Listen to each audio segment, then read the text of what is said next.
அன்பார்ந்த தோழர்களே, என் உயிரின் உயிரான விடுதலை சிறுத்தைகளே, அனைவருக்கும் வணக்கம். தேர்தல் களம் சூடு பிடித்து விட்டது.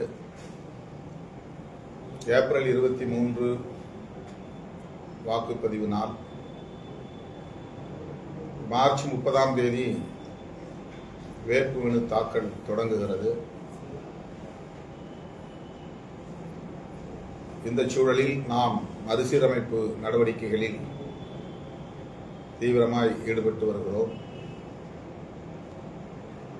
ஓரிரு நாட்களில் திராவிட முன்னேற்றக் கழகத்தினரின் அழைப்பு வரும். அவர்களோடு மீண்டும் நாம் தொகுதி பங்கீடு குறித்து பேச்சுவார்த்தை நடத்த இருக்கிறோம். முதற்கட்டமாக திமுக பேச்சுவார்த்தை குழுவினரை சந்தித்த போது நம்முடைய விருப்பம் என்ன என்பதை வாய்மொழியாக சொல்லியிருக்கிறோம். எழுத்துப்பூர்வமாக தரவில்லை. ஆகவே 2 நாட்களில் மீண்டும் பேச்சுவார்த்தைக்கு செல்லும் நிலை உருவாகும். அதன் பின்னர் முழுமையாக நாம் தேர்தல் தொடர்பான பணிகளில் ஈடுபட வேண்டிய ஒரு சூழல் உருவாகும். அதாவது மறுசீரமைப்பு நடவடிக்கைகளில் கவனம் செலுத்த காலம் இருக்காது.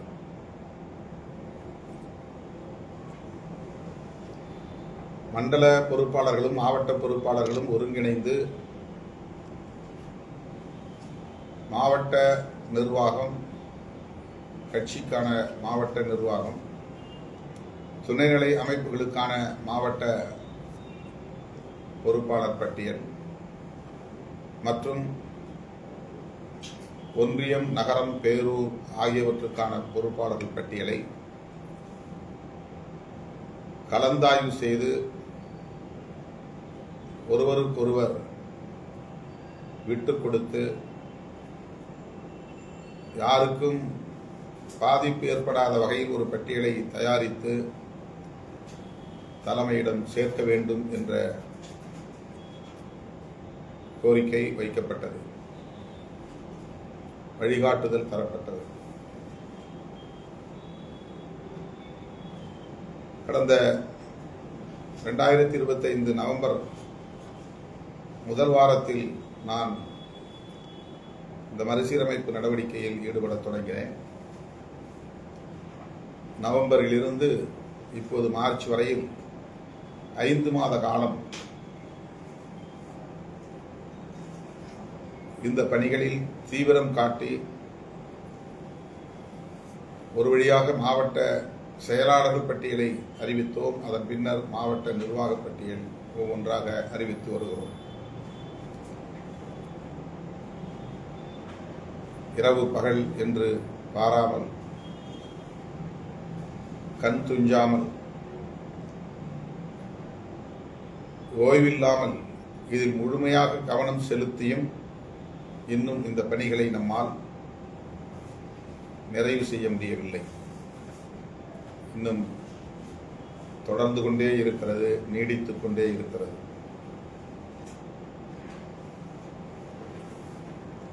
தேர்தல் நெருங்கிவிட்ட இந்த சூழலில் இது தொடர்பான சில கருத்துக்களை உங்களோடு பகிர்ந்து கொள்ள வேண்டியது இன்றியமையாத ஒரு தேவையாக இருக்கிறது.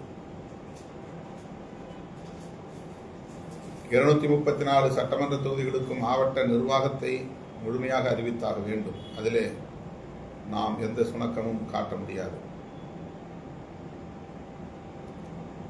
மாவட்ட நிர்வாகம் என்று நான் சொல்லுவது கட்சிக்கான மாவட்ட பொறுப்பாளர்கள் பட்டியல். இந்த மாவட்ட நிர்வாகத்திற்குள் மகளிர் விடுதலை இயக்கத்தையும் இளஞ்சிறுத்தைகள் எழுச்சி பாசறையையும் நாம் இணைத்திருக்கிறோம்.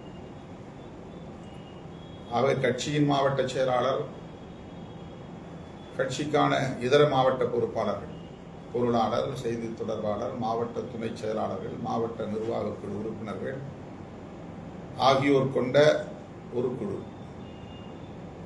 அத்துடன் மகளிர் விடுதலை இயக்கத்திற்கான மாவட்ட செயலாளர் மற்றும் இளஞ்சிறுத்தைகள் எழுச்சி பாசறைக்கான மாவட்ட செயலாளர், இந்த பொறுப்பாளர்கள் அடங்கிய குழுவைத்தான் கட்சியின் மாவட்ட நிர்வாகம் என்று நாம் அழைக்கிறோம். மகளிர் விடுதலை இயக்கத்திற்கு மாவட்ட செயலாளர் மட்டுமின்றி மாவட்ட பொருளாளரும் உண்டு, மாவட்ட துணை செயலாளர்களும் உண்டு. இளஞ்சிறுத்தைகள் எழுச்சி பாசறைக்கு ஆண் பெண் என்று சமமாக 2 மாவட்ட செயலாளர்களை நாம் நியமிக்கிறோம். அந்த அமைப்பிலும் மாவட்ட துணை செயலாளர்கள் குறைந்தது 3 பேர், அதிகபட்சம் 5 பேர் நியமனம் செய்ய முடியும். அந்த துணை செயலாளர்கள் கட்சியின் இந்த மாவட்ட நிர்வாக அடுக்குக்குள் வரமாட்டார்கள். அவர்கள் மாவட்ட செயற்குழுவில் இடம்பெறுவார்கள். இந்த நிர்வாக குழுவில் மகளிர் விடுதலை இயக்கத்தின் மாவட்ட செயலாளரும் இளஞ்சிறுத்தைகள் எழுச்சி பாசறையின் மாவட்ட செயலாளர்களும் இடம்பெறுவார்கள். மகளிர் விடுதலை இயக்கத்திற்கான மாவட்ட பொருளாளர், மாவட்ட துணை செயலாளர்கள், இளஞ்சிறுத்தைகள் எழுச்சி பாசறைக்கான மாவட்ட பொருளாளர் மற்றும் மாவட்ட துணை செயலாளர்கள் கட்சியின் மாவட்ட செயற்குழு கூடுகிற போது பங்கேற்பார்கள். இவையன்றி மாவட்ட செயற்குழு உறுப்பினர்கள் என்று நாம் சிலரை நியமிக்கிறோம். குறைந்தது 5, அதிகபட்சம் 9 பேர். 5 பேர் போதும். தேவைப்பட்டால் 7ஆகவோ அல்லது 9ஆகவோ நாம் அதை மாற்றலாம். அந்த செயற்குழு உறுப்பினர்கள் என்கிற நியமன உறுப்பினர்கள் மாவட்ட செயற்குழுவில் கலந்து கொள்வார்கள். இந்த பட்டியல் மாவட்ட நிர்வாக பொறுப்பாளர்கள், கட்சியின் மாவட்ட நிர்வாக பொறுப்பாளர்கள் இதுவரையில் 100 மாவட்டங்களுக்கு அறிவிக்கப்பட்டிருக்கிறது. இன்னும் 134 மாவட்டங்களுக்கு அறிவித்தாக வேண்டும். இந்த பட்டியலை நானே தயாரித்து நானே வெளியிடுவது என்றுதான் முதலில் முடிவு செய்தேன். அப்படி அறிவிப்பும் செய்தேன். ஆனால் இன்றைக்கு இருக்கிற கடுமையான பணிச்சுமைகளின் காரணமாக மண்டல பொறுப்பாளர்களும் மாவட்ட பொறுப்பாளர்களும், குறிப்பாக மாவட்ட செயலாளர், அந்த குறிப்பிட்ட சட்டமன்ற தொகுதிக்கு உட்பட்ட மண்டல துணை செயலாளர், இந்த ஒட்டுமொத்த மண்டலத்திற்கு உரிய மண்டல துணை செயலாளர், பொது நிர்வாகம் மற்றும் மண்டல செயலாளர் ஆகிய 4 பேர் ஒவ்வொரு சட்டமன்ற தொகுதி மாவட்டத்திற்கும் பொறுப்பானவர்கள். அவர்கள் கட்சியின் மாவட்ட செயலாளர்களோடு, ஏனென்றால் பொருளாளரே இன்னும் பல மாவட்டங்களில் நியமனம் செய்யப்படவில்லை, அந்த மாவட்ட செயலாளரோடு இவர்கள் அமர்ந்து பேசி, ஏற்கனவே மாவட்ட நிர்வாகத்தில் இருந்தவர்கள், ஒன்றிய நிர்வாகத்தில் இருந்தவர்கள், 10 ஆண்டுகள் 15 ஆண்டுகள் என்று ஒன்றிய செயலாளர்களாக இருந்தவர்கள், நகர செயலாளர்களாக இருந்தவர்கள், இவர்களை எல்லாம் மாவட்ட நிர்வாகத்திற்குள்ளே கொண்டு வந்து அந்த இடத்தை காலி செய்தால்தான் அவர்களுக்கு அடுத்த நிலையில் பணியாற்றியவர்களை ஒன்றிய செயலாளர்களாகவோ நகர செயலாளர்களாகவோ நியமனம் செய்ய முடியும், புதியவர்களை உள்வாங்க முடியும். ஆகவே இந்த பணிகளை அந்த மாவட்ட செயலாளர், அந்த மாவட்டத்திற்குரிய மண்டல துணை செயலாளர், ஒட்டுமொத்த 6 தொகுதிகளுக்குமான பொது நிர்வாகத்தை கவனிக்கிற மண்டல துணை செயலாளர் மற்றும் மண்டல செயலாளர் ஆகியோர் கூடி பேச வேண்டும், கலந்து பேச வேண்டும், ஒருவருக்கொருவர் விட்டுக் கொடுத்து பேச வேண்டும். நீண்ட காலமாக கட்சிக்கு பணியாற்றக்கூடிய முன்னணி தோழர்களை எல்லாம்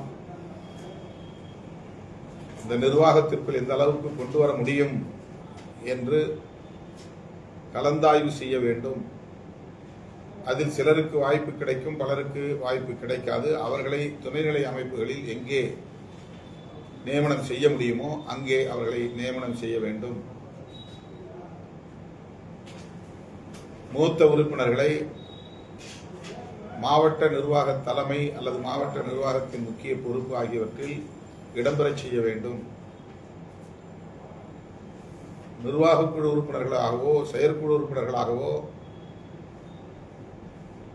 இளையவர்களை அல்லது புதியவர்களை நியமனம் செய்யலாம். இந்த வழிகாட்டுதலின் அடிப்படையில் இந்த பட்டியலை தயார் செய்யும்படி நான் அறிவுறுத்தி இருக்கிறேன், வழிகாட்டி இருக்கிறேன்.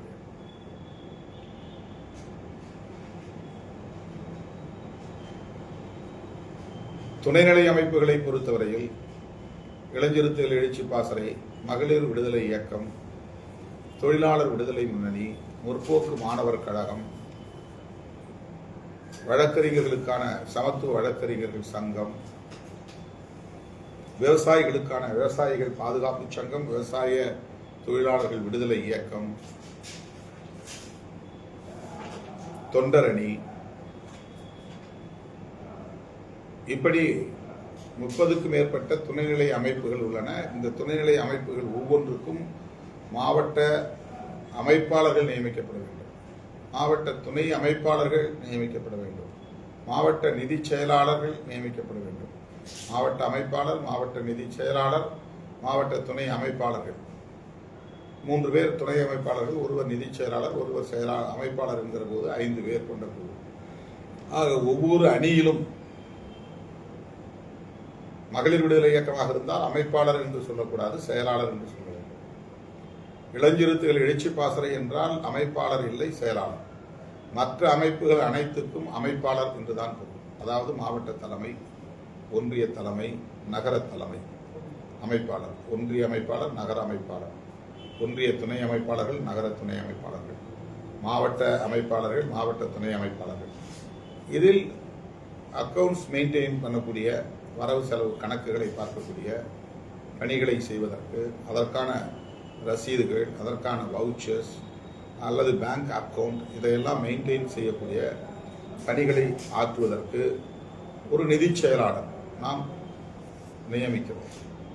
எனவே இந்த அளவில் எல்லா பொறுப்பாளர்களையும் நியமிக்கிற பொறுப்புகளை மண்டல செயலாளர், மாவட்ட செயலாளர் மட்டுமில்லாமல் இந்த துணைநிலை அமைப்புகளை சார்ந்த மாநில செயலாளர்களோடு கலந்து பேச வேண்டும். குறிப்பாக சொல்ல வேண்டுமானால் இந்த துணைநிலை அமைப்புகள் அனைத்துக்கும் மாநில செயலாளர் இப்போ நம்ம அறிவிச்சிட்டோம். அதை இல்லாமல் ஃபில் பண்ண வேண்டிய வேக்கன்ட் பிளேசஸ் அதையெல்லாம் மாநில செயலாளர்களும் மாநில துணை செயலாளர்களும் மாவட்ட செயலாளரோடு கலந்து பேசி அறிவிக்க வேண்டும். இந்த இடத்துல மாவட்ட செயலாளர்கள் அந்த அணியின் மாநில செயலாளர்களுக்கு, மாநில துணை செயலாளர்களுக்கு ஒத்துழைக்க வேண்டும். நீங்களே நியமிக்கக்கூடாது. இளஞ்சிறுத்தைகள் எழுச்சி பாசறை, அதுக்கு ஒரு மாநில துணை செயலாளர், ஒரு பார்லிமெண்ட், ஒரு நாடாளுமன்ற தொகுதிக்கு நியமனம் செய்ய வேண்டுமானால் அது காலியாக இருந்தால், நாம் ஏற்கனவே பண்ணியிருந்தால் ஓகே விட்டுருங்க. அதுக்கு இப்போ இன்னும் நிரப்பப்படாமல் இருந்தால் அதை மாநில செயலாளர் தான் நிரப்பணும். அவர் மாவட்ட செயலாளர்கிட்ட ஒரு வார்த்தை கேட்டுங்க. மாவட்ட செயலாளர் பரிந்துரைக்கலாம், ஆனால் அதை தீர்மானிக்கிற இடத்தில் மாநில செயலாளர் இருக்கிறார். இப்போ அந்த மாநில செயலாளருக்கு மாநில துணை செயலாளர்களையும் நியமிக்கிற அதிகாரம் உண்டு. சட்டமன்ற தொகுதி வாரியாக மாவட்ட செயலாளர்கள் அல்லது மாவட்ட அமைப்பாளர்களை நியமிக்கிற அதிகாரம் உண்டு. எல்லா அணிகளுக்கும் அதுதான். மகளிர் விடுதலை இயக்கத்துக்கு அதுதான், இளஞ்சிறுத்தைகள் எழுச்சி பாசறைக்கு அதுதான், தொழிலாளர் அணிக்கு அதுதான், விவசாயிகள் அணிக்கு அதுதான், முற்போக்கு மாணவர் கழகத்துக்கு அதுதான், தொண்டர் அணிக்கு அதுதான். மாநில செயலாளர்கள் போடுறோம் இல்லையா? இப்போ கருத்தியல் பரப்பு குழுக்கு மாநில செயலாளர் போடுறோம்.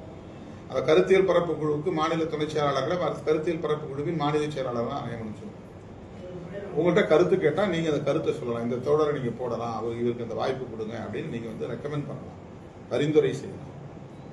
ஆனால் கட்சியை பொறுத்தவரையிலும் நீங்கள் எடுக்கிற முடிவுக்கு இவங்க ஒத்துழைப்பு கொடுப்பாங்க. மண்டல பொறுப்பாளர்கள், மண்டல துணை செயலாளர்கள், அதில் அவங்க டிசைடிங் ஃபேக்டர் கிடையாது.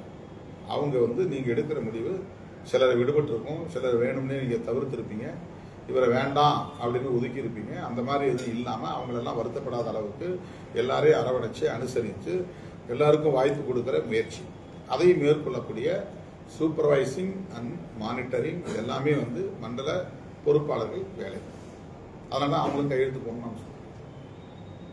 இப்போ துணைநிலை அமைப்புகளுக்கான பொறுப்பாளர்களை நியமனம் செய்கிற போது அந்த துணைநிலை அமைப்புகளின் மாநில செயலாளர்களுக்கு பிரியாரிட்டி இருக்கு, முன்னுரிமை இருக்கு, முன்னுரிமைக்கான அதிகாரம் இருக்கிறது. அதை நீங்கள் புரிந்து கொண்டு அதற்கு ஒத்துழைக்கணும். இளைஞர்களா சரி, மாநில செயலாளர் ஒரு வார்த்தை கேட்டுக்கலாம், அல்லது நம்ம சொல்லலாம், தோழர் நான் சொல்றேன், எங்க மாவட்டத்துக்கு இந்த தோழர் நீங்க மாவட்ட செயலாளரை நான் பரிந்துரைக்கிறேன், நீங்க ஒரு லிஸ்ட் தலைவருக்கு அனுப்பிச்சிருங்க, நானும் கையெழுத்து போடுறேன் அப்படின்னு கையெழுத்து போடுறேன். இவரை மாவட்ட துணை செயலாளராக போடுங்க, அவர் வந்து அதை வாங்கிட்டு அதை ஏற்றுக்கொண்டாலும் அல்லது அதை மாற்றி எழுதி கொடுத்தாலும் அது அவருக்கான அதிகாரம். அது என்கிட்ட வரும்போது நான் அதை ரெஃபர் பண்ணிட்டு ஒருவேளை ஏதாவது உங்கள்கிட்ட இருந்து வேற கருத்து இருக்குமானா அதையும் நான் காதில் கேட்டுக்கிட்டு செவிமெடுத்து அதற்கு ஏற்ப அந்த பட்டியல் இறுதி செய்யப்படும். எல்லோரும் கலந்து பேச வேண்டும் என்பதற்காகத்தான் இந்த ஏற்பாட்டை நம்ம செய்கிறோம். வெறுமனே மாவட்ட செயலாளர்கள் எல்லாம் பண்ணிருங்க அப்படின்னு நம்ம வந்து விட்டுற முடியாது. அதே மாதிரி மண்டல செயலாளர்களே எல்லாம் பண்ணிருங்க அப்படின்னு விட்டுற முடியாது. இப்போ சில மாவட்டங்களில் மண்டல பொறுப்பாளர்களுக்கும் மாவட்ட செயலாளர்கள் அல்லது மாவட்ட நிர்வாகத்தில் உள்ள கட்சி நிர்வாகிகளுக்கும் கொஞ்சம் நெருடல்கள் அல்லது உரசல்கள் இருந்து கொண்டிருக்கின்றன. அதனால் அதை இறுதி செய்ய முடியல. வந்திருக்கு பட்டியல், மாவட்ட செயலாளர் ஒரு பட்டியல் கொடுத்துருக்கிறாரு, மண்டல பொறுப்பாளர்கள் இன்னொரு பட்டியல் ஒன்றா கொடுத்துருக்காங்க. இப்போ இது ரெண்டையும் உட்கார்ந்து வச்சு நம்ம வந்து நேர் செய்யணும், பேசணும். இப்போ செய்யூர் அந்த மாதிரி இருக்கு. காஞ்சிபுரம் மாவட்டத்தில், செங்கல்பட்டு மாவட்டத்தில் இந்த மாதிரி மேலும் ஒரு மாவட்டம் மதுராந்தகம் நினைக்கிறேன், அது இன்னும் இறுதி செய்யப்படலை. திருப்பூரும் அந்த நிலையில் இருக்கு. கடலூர் மாவட்டத்தில் நிறைய தொகுதிகள் அந்த மாதிரி இருக்கு. இன்னும் திட்டக்குடி இறுதியாகலை, விருத்தாசலம் இறுதியாகலை, பண்ருட்டி இன்னும் இறுதி செய்யப்படலை, புவனகிரி இன்னும் இறுதி செய்யப்படலை. இதெல்லாம் வந்து மாவட்ட நிர்வாகமே வந்து அறிவிக்கப்படாமல் இருக்கிறது. அது அறிவிச்சாகணும். எனவே ஒன்றியம், நகரம், பேரூர் போன்றவற்றுக்கான பட்டியலை இதுவரை தயாரித்தவர்கள் தலைமைக்கு கொண்டு வந்து கொடுக்கவும், இன்னும் தயாரிக்கவில்லை என்கிறவர்கள் பொறுமையாக கலந்து பேசி தயாரியுங்கள். ஆனால் இப்போதைக்கு அது அறிவிக்கப்படாது. தேர்தல் முடிந்த ஒரே மாதம் ஏப்ரல் 24க்கு பிறகு நம்ம ஃப்ரீ தான். இப்போ மார்ச் 23 முடிஞ்சு வச்சு அடுத்த ஏப்ரல் 24 கரெக்டாக ஒரு மாதம் தான் இருக்கு. ஆகவே பேரூர், ஒன்றியம், நகரம் போன்றவற்றுக்கான பட்டியலை தேர்தலுக்கு பின்னர் இறுதி செய்வோம். தயாரிக்கப்பட்டு முரண்பாடுகள் இல்லை, சமாதானமான முறையில் எல்லோரும் சேர்ந்து உறுதிப்படுத்தி விட்டோம், இதில் பிரச்சனை ஏதும் இல்லை என்கிற பட்டியல் வந்தால் அதை அறிவிப்போம். ஒன்றியம், நகரம், பேரூர். நான் முதல்ல சொன்ன கட்சி மாவட்ட நிர்வாகம் இருக்குல்ல, அதை கட்டாயம் அறிவிச்சுதான் ஆகும். அதை நீங்க கொண்டு வந்து கொடுக்கனா கூட நான் டேஷ்போர்டில் போயிட்டு நான் வந்து ஆய்வு பண்ணி நான் அறிவிச்சுதான் ஆகணும். நீ மண்டல செயலாளர், மாவட்ட செயலாளர் கையெழுத்து போடலனா கூட அது எனக்கு பொருட்டல்ல. ஏன்னா அதை நான் தான் தயாரிக்கணும்னு நான் ஆரம்பத்திலேயே சொல்லியிருக்கேன். அது என்னுடைய வேலைன்னு நான் சொல்லியிருக்கிறேன். ஒருவேளை நீங்க அதை வந்து 2 பேரும் ஒற்றுமையா இருந்து கையெழுத்து போடலன்னா நானே முடிவு செஞ்சு அறிவிச்சிருவேன். இது மாவட்ட நிர்வாகம் 234 தொகுதிக்கும். துணைநிலை அமைப்புகளுக்கோ அல்லது மற்ற ஒன்றிய, நகர, பேரூர் போன்ற கட்சி உள்ளிட்ட துணைநிலை அமைப்புகளுக்கான பொறுப்பாளர் பட்டியலை தயாரிப்பதற்கோ நெருக்கடிகள் இருந்தால், சிக்கல்கள் இருந்தால், முரண்கள் இருந்தால், இன்னும் பேச வேண்டும் என்கிற தேவை இருந்தால் அதை நாம் இப்போதைக்கு செய்ய வேண்டாம். 1 மாதம் தள்ளி வைப்போம். தயாரிச்சுட்டோம், எங்களுக்கு பிரச்சனை இல்லை. பிரச்சனை இருந்து நாங்கள் பேசி முடிச்சிட்டோம். பேசி முடிச்சதுனால நீங்க அறிவிக்கலாம் அப்படின்னு நீங்க ஒருமித்த கருத்தோடு வந்தால் அது அறிவிக்கப்படும். ஆக தெளிவாக நீங்கள் புரிந்து கொள்ள வேண்டும். 234 சட்டமன்ற தொகுதிகளுக்கும் கட்சியின் நிர்வாக பட்டியல் அறிவித்துதான் தீர வேண்டும். இன்னும் 134 தொகுதிகளுக்கு அறிவித்தே ஆக வேண்டும். அந்த பட்டியல் விரைந்து தலைமைக்கு வந்து சேர வேண்டும். அதுல என்ன மாற்றம் வேணாலும் செய்வதற்கு தலைமைக்கு அதிகாரம் உண்டு. நான் ஏற்கனவே சொன்னபடி அதுல நீங்க கொடுத்த பட்டியலை அப்படியே அறிவிப்போம் சொல்ல முடியாது. ஆனா 90% அறிவிப்போம். அதில் மாற்றங்களும் இருக்கலாம், புதுசா அடிஷன் இருக்கலாம், அல்லது அதுல துணை செயலாளரை தூக்கி நிர்வாக குழு உறுப்பினராக போடலாம், அல்லது துணை செயலாளர் தூக்கி நான் இளந்திருத்திகளை போடலாம், துணை செயலாளர் இருக்கிற தூக்கி நான் செய்தி தொடர்பாளரை கூட போடலாம், பொருளாளராக இருக்கிறவங்கள இன்னொரு இடத்துல கூட போடலாம். இதுல இந்த ஆல்ட்ரேஷன்ஸ் வந்து எப்படி இருக்கும் அதுக்கு நீங்க தயாராகணும். 2வது செய்தி, இந்த மெயின் பாடி இருக்கு பாருங்க, கட்சியினுடைய மாவட்ட செயலாளர், மாவட்ட பொருளாளர், மாவட்ட துணை செயலாளர்கள், இளைஞருத்தை மாவட்ட செயலாளர்கள், மகளிர் விடுதலை இயக்க மாவட்ட செயலாளர், நிர்வாக குழு உறுப்பினர்கள், இதுல ஒரே குடும்பத்தில் 2 பேருக்கு போடக்கூடாது. அது வேண்டாம். அதை நம்ம வந்து அது ஒரு ஒரு வரையறையாக நம்ம வைத்திருக்கிறோம். அவருக்கு வேற அணியில் ஏதாவது நம்ம கொடுக்கலாம். இது துணைநிலை அமைப்பாக இருந்தாலும் மெயின் பாடிகளை சேர்த்துட்டோம், மகளிர் அணியையும் இளைஞர்களையும். அதனால அதை இல்லாமல் வேற அணியில் ஏதாவது நீங்க போடுறதுன்னா துணைநிலை அமைப்புகள்ல அல்லது அதுக்கு கீழே ஒன்றிய நகரம் பேரூர்ல ஒரு கீ போஸ்ட்ல போறதுனா கூட நீங்க போடலாம். இது இந்த மெயின் பாடி என்று சொல்லப்படக்கூடிய கட்சியின் முக்கியமான அங்கமாக விளங்கக்கூடிய இந்த பொறுப்பாளர்கள் பட்டியலில் ஒருத்தர் மாவட்ட செயலாளர் இருக்கிறாருன்னா அவரு தன்னுடைய மனைவிக்கு மகளிர் விடுதலை இயக்க செயலாளர் கொடுக்கக்கூடாது, தன்னுடைய மகனுக்கு இளைஞருக்கு எழுச்சி பாசறை மாவட்ட பொறுப்பு கொடுக்கக்கூடாது. அது மாற்றப்படணும், போட்டிருந்தா மாற்றப்படணும். இது ஒரு வரையறையான நம்ம அது நீங்க வேற அணியில கூட இந்த பொறுப்பை நீங்க வாங்கிக்கலாம். ஆகவே இந்த விதிமுறைகளுக்கு உங்களுடைய ஒத்துழைப்பு தேவை. இதெல்லாம் சின்ன சின்ன ரூல்ஸ் நாமே வகுத்துக் கொள்றதுதான். ஒரே குடும்பத்தில் போட்டாங்க, மற்றவங்களுக்கு அந்த வாய்ப்பு கொடுக்க கூடாதா? ஒரே ஒன்றியத்தில் போட்டாங்க, வேற ஒன்றியத்துக்கு ஏன் தரல? ஒரே ஊருக்குள்ள போட்டாங்க, ஏன் அடுத்த ஊருக்கு தரல? இந்த கொஸ்டின்ஸ் எல்லா இடங்கள்ல இருந்தும் எழுதுறது. ராசிபுரத்தில் வெண்ணந்தூர் ஒன்றியம் இருக்கு, நாமகிரிப்பேட்டை ஒன்றியம் இருக்கு, ராசிபுரம் ஒன்றியம் இருக்கு. ஆனா ஒரே ஒன்றியத்தில் நிறைய பேர் போட்டிருக்காங்க.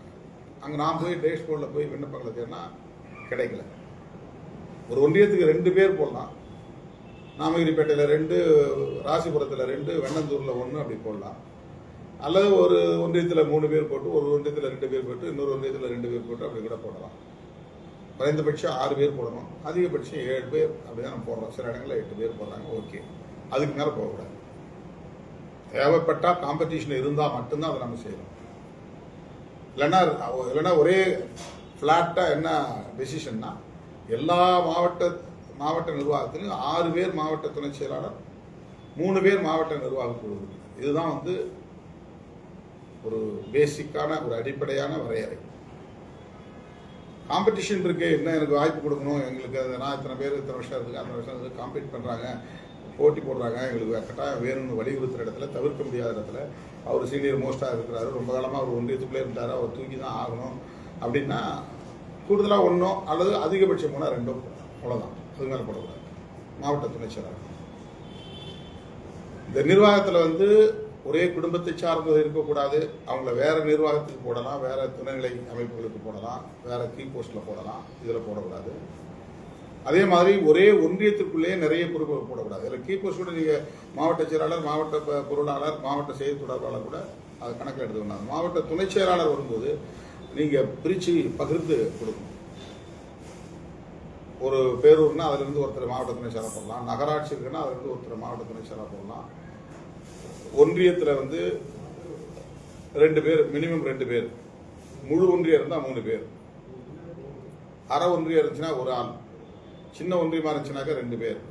அந்த மாதிரி முக்கியமான ஆட்களை மாவட்ட துணை செயலாளர்களை நீங்க நியமனம் பண்ணலாம்.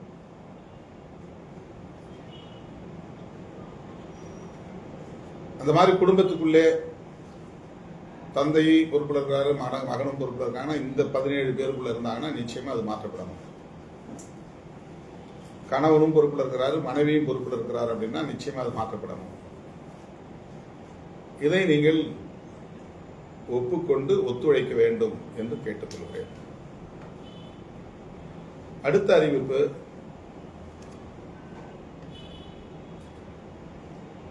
தமிழ் தேசிய எழுச்சி பேரவை என்கிற துணைநிலை அமைப்பை இந்த மறுசீரமைப்பில் இருந்து மீண்டும் நாம் கட்டமைக்க இருக்கிறோம். ஏற்கனவே தமிழ் தேசிய விடுதலை பேரவை என்ற ஒரு அமைப்பை நாம் வைத்திருந்தோம். அதை 10 ஆண்டுகளுக்கு முன்பு 5-6 அமைப்புகளை நாம் கலைத்தோம். சிறுவர் எழுச்சி மன்றம், தமிழ் தேசிய விடுதலை பேரியக்கம் என்று கருதுகிறேன், பேரவை, இந்த மாதிரி சில அமைப்புகளை நாம் கலைச்சோம். இப்போ பண்பாட்டு இயக்கம், மக்கள் பண்பாட்டு இயக்கம், தமிழ் தேசிய எழுச்சி பேரவை, ஆவண மையம், வெளியீட்டு மையம் போன தடவை இருந்து அதை நம்ம வேண்டாம்னு எடுத்துக்கிறோம். இந்த முறை வெளியீட்டு மையத்துக்கும் ஒரு மாநில அளவிலான அமைப்பு, அது மாவட்ட அளவில் கிடையாது, மாநில அளவிலான ஒரு அமைப்பு, ஒரு ஸ்டேட் பாடி. ஆக தமிழ் தேசிய எழுச்சி பேரவை, இந்த முறை நம்ம வச்சிருக்கிற பேரு தமிழ் தேசிய விடுதலை பேரவை அல்ல, தமிழ் தேசிய எழுச்சி பேரவை. தமிழ் தேசிய எழுச்சி மாநாடு நாம் நடத்த திட்டமிட்டிருக்கிறோம். இந்த சூழலில் இந்த பேரவை தேவை என்று உணர்ந்து அதை நாம் உருவாக்க இருக்கிறோம். அதற்கு முதன்மைச் செயலாளர் உண்டு, மாநில செயலாளர்கள் உண்டு, மாநில துணை செயலாளர்கள் உண்டு. முதன்மை செயலாளர்கள்ங்கிறது துணை பொதுச் செயலாளர், அமைப்பு செயலாளர் என்கிற ரேங்க், அந்த தகுதி. ஏற்கனவே பலர் துணை பொதுச் செயலாளர்களாக இருக்கிறாங்க. இப்போ புதுசாக சிலர் துணை பொதுச் செயலாளராக சேர்க்கணும். ஆனால் டோட்டல் நம்பர் 12க்கு மேலே போகக்கூடாது. நம்முடைய இயக்கத்தினுடைய கான்ஸ்டிடியூஷன், அரசமைப்பு சட்டத்தில் அந்த எண்ணிக்கையை நம்ம குறிப்பிட்டிருக்கோம். 12 துணை பொதுச் செயலாளர்கள் குறிப்பிட்டிருக்கோம். அதனால ஏற்கனவே இருக்கிறவங்கள வேற பொறுப்புக்கு மாற்றி ஆகணும். புதுசாக சில வேற துணை பொதுச் செயலாளர் கொண்டு வரணும். அப்படின்னா அவங்கள முதன்மை செயலாளர்கள் அப்படிங்கிற இடத்துல தான் பொருத்த முடியும். இப்போ புதிய சில அமைப்புகளை உருவாக்கி இருக்கிற சில அமைப்புகள் மாநில செயலாளர் தான் உண்டு. எல்லாத்துக்கும் முதன்மை செயலாளர் கிடையாது. நான் ஏற்கனவே 5 அமைப்பு தான் அறிவிச்சிருந்தேன். இதில் தமிழ் தேசிய எழுச்சி பேரவையும் ஒரு முக்கியமான அமைப்பாக நான் கருதுறதுனால அதுக்கு முதன்மை செயலாளர் அறிவிக்க எண்ணி இருக்கிறேன், திட்டமிட்டிருக்கிறேன்.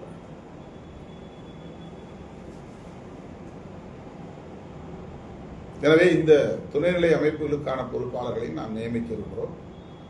இந்த மாநில அளவிலான நிர்வாகத்தில் சில அறிவிப்புகள் வெளியாகும்.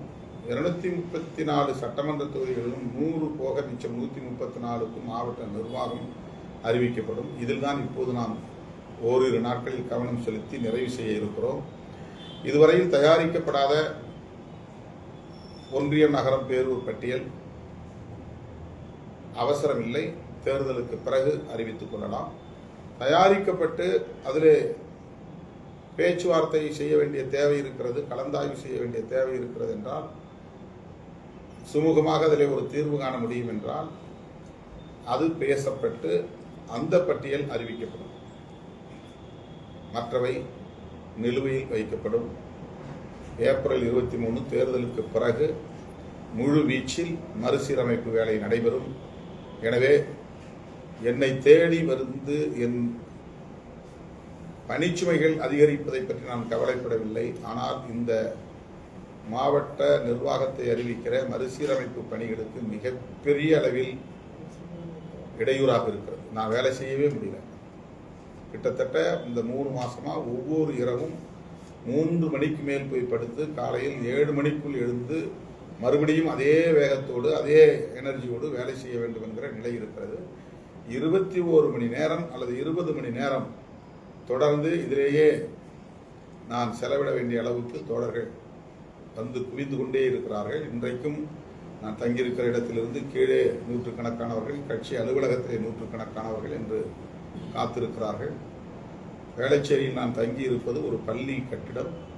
அந்த பள்ளி கட்டிடத்திற்கு யாரும் வர வேண்டாம் என்று சொன்னாலும் ஒவ்வொரு நாளும் காலையில் 100லிருந்து 200 பேர் வந்து குவிந்து விடுகிறார்கள். நள்ளிரவுக்கு மேல் நான் 2 மணிக்கு போனாலும் அங்கே ஒரு 50 பேருக்கு குறையாமல் காத்திருக்கிறார்கள். இந்த நிலையை தோழர்களே நீங்களே புரிந்து கொண்டு உங்கள் மனசாட்சி அடிப்படையில் 10 மணிக்கு மேல் தலைமையை போய் நாம் நெருக்கடி கொடுக்கக்கூடாது என்று ஒரு முடிவுக்கு வர வேண்டும். உங்களுக்கும் ஒரு மனசாட்சி இருக்கும். இது ஒரு வேண்டுகோள் தான். நான் தேர்தலுக்கான வேலை எந்த வேலையுமே தொடங்கல. இன்னும் மெட்டீரியல்ஸ் எதுவுமே நம்ம ரெடி பண்ணல. எத்தனை தொகுதியில் போட்டியிட போகிறோமோ அத்தனை தொகுதிகளுக்கு நமக்கு துணிக்கொடி வேண்டும், பிளாஸ்டிக் கொடி வேண்டும், சின்னம் பொறித்த பதாகைகள் வேண்டும், சின்னம் வெகுவாக மக்களிடத்தில் கொண்டு போய் சேர்ப்பதற்கான அட்டைகள் தயாரிக்க வேண்டும். பிரச்சார வண்டி இன்னும் தயாரிக்கவில்லை, அதற்கான ஏற்பாட்டை செய்யவில்லை. நிதி எங்கே இருக்கிறது என்றே தெரியவில்லை. நிதி திரட்ட வேண்டும். இந்த நிலையில் தேர்தல் அறிக்கை தயாரிக்க நேரம் இல்லை. எப்படி அந்த பணிகளில் கவனம் செலுத்தப் போகிறோம் என்கிற கவலை மேலோங்கி இருக்கிறது. தேர்தல் அறிக்கைக்கான குழு நாளை அறிவிக்கப்படும். அந்த குழு தேர்தல் அறிக்கையை ஒரு வாரத்திற்குள் தயார் செய்து தந்தால்தான் நாம் அதை வெளியிட்டு விட்டு பிரச்சாரத்தை தொடங்க முடியும். அதையடுத்து நமக்கு எத்தனை தொகுதிகள் என்று இன்னும் இறுதியாகவில்லை. என்றாலும் கூட ஒவ்வொரு தேர்தலிலும் ஒரு டெமோக்ராட்டிக் பிராக்டிஸ் என்கிற அடிப்படையில், ஒரு ஜனநாயகபூர்வமான பயிற்சி என்கிற அடிப்படையில் விருப்ப மனு பெறுவதை ஒரு நடவடிக்கையாக நாம் மேற்கொண்டு வருகிறோம். 234 தொகுதிகளிலும் நாம் போட்டியிடப் போவதில்லை. ஆனாலும் கூட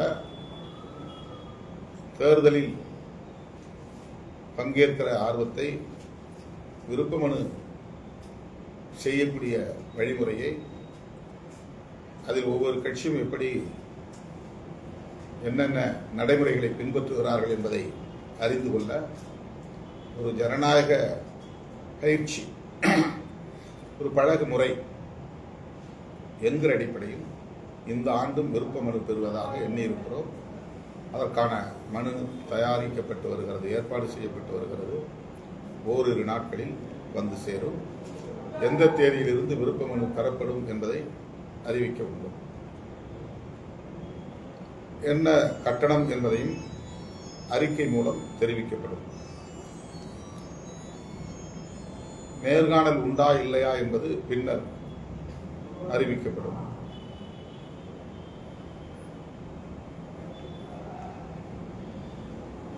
அடுத்து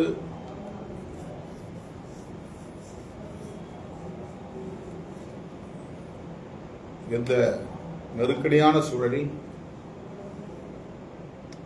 இயக்கத் தோழர்கள் தேர்தல் நிதி திரட்டி தர வேண்டும். ஆனால் அதை நிகழ்ச்சியாக நடத்தி அந்த நிகழ்ச்சிகளில் வந்து பெறுவதற்கான சூழல் இல்லை. எனவே மாவட்ட செயலாளர்கள், மண்டல பொறுப்பாளர்கள், மாநில பொறுப்பாளர்கள் வெளியில் போய் நிதி திரட்டுவது என்கிற நடவடிக்கை இல்லாமல் அவர்களாக தாமாக முன்வந்து குறிப்பிட்ட ஒரு தொகையை கட்சிக்கு தேர்தல் நிதியாக தர வேண்டும். யார் யார் என்னென்ன நிதி, எவ்வளவு நிதி வழங்க வேண்டும் என்பதையும் நான் முன்னணி பொறுப்பாளர்களோடு கலந்து பேசி அறிவிக்க உள்ளேன். இந்த முகநூல் நேரலையில் இப்போது என்னால் அறிவிக்க இயலாது. ஆனால் நிதி பொறுப்பாளர்கள் தேர்தல் நிதி அளிக்க வேண்டும். அது பணமாக வழங்கவே கூடாது. 1000 ரூபாயாக இருந்தால் கூட அதை நீங்கள் செக் அல்லது டிடி, இதையெல்லாம் நீங்கள் முகநூலில் எடுத்து போடுகிற போது, ஆடிட் செய்கிற போது நமக்கு அவையெல்லாம் கேள்விக்குறிகளாக மாறும். அதற்கு நாம் அந்த நேரத்திலே போய் எல்லாவற்றுக்கும் பதில் சொல்லிக் கொண்டிருக்க முடியாது. எனவே ஆடிட் செய்கிறது, அந்த தணிக்கை செய்வதற்கு ஏதுவாக யார் எவ்வளவு நிதி கொடுத்தாலும் அதனை டிடியாக எடுத்து கட்சியின் பெயரில் வழங்க வேண்டும். பணமாக வந்து விருப்ப மனுவுக்கு கூட பணமாக வந்து அளிக்கக்கூடாது. பணம் பெற்றுக்கொள்ளப்பட மாட்டாது. காசோலை அல்லது டிடி, டிடி தான் பிரையாரிட்டி. காசோலை கூட வேண்டாம். காசோலை வந்து பவுன்ஸ் ஆயிடும். அதனால டிடி தான் வேணும். தோழர்கள் டிடி மூலமாக நன்கொடை அளிக்க வேண்டும். QR கோடு, அதுக்கென்று தனியே தேர்தல் நிதி திரட்டுவதற்கென்று தயாரித்து அதுவும் விரைவில் அறிவிக்கப்படும். அதன் அடிப்படையில் QR கோடு மூலமாக கட்சி கணக்கில் நீங்கள் நிதி செலுத்த வேண்டும் என்றும் கேட்டுக்கொள்கிறேன். மறுசீரமைப்பு நடவடிக்கையில் ஒரு சிறிய இடைவெளி தேவைப்படுகிறது. குறிப்பாக ஒன்றியம், நகரம், பேரூர் ஆகியவற்றுக்கான பொறுப்பாளர்களை தயார் செய்வதை 1 மாத காலம் நாம் தள்ளி வைப்போம். தேர்தல் முடிந்ததும் அதை தீவிரப்படுத்துவோம். இப்போதைக்கு தயாராகி இருக்கிற பட்டியலை பிரச்சனை இல்லாத நிலையில் சுமூகமாக பேசி தீர்க்கப்பட்டு எல்லோரும் ஒப்புதல் அளித்த நிலையில் அவற்றை நாம் வெளியிட, என்னுடைய முகநூலில் வெளியிட தயாராக இருக்கிறோம். ஆகவே மண்டல பொறுப்பாளர்களும், மாவட்ட பொறுப்பாளர்களும், துணைநிலை அமைப்புகளின் மாநில பொறுப்பாளர்களும் அவரவருக்குரிய கடமைகளை விரைந்து ஆற்ற வேண்டும். எஞ்சிய ஓரிரு நாட்களுக்குள்ளாக மீதம் இருக்கிற கட்சி மாவட்ட நிர்வாக பட்டியலை வெளியிடுவதற்கு, மாநில நிர்வாக பட்டியலை வெளியிடுவதற்கு உங்களுடைய முழுமையான ஒத்துழைப்பை நல்க வேண்டும் என்று கேட்டுக்கொண்டு தேர்தல் நிதியை திரட்டி தருவதற்கு முனைப்புடன் செயல்பட வேண்டும் என்றும் கேட்டு முடிக்கிறேன். நன்றி, வணக்கம்.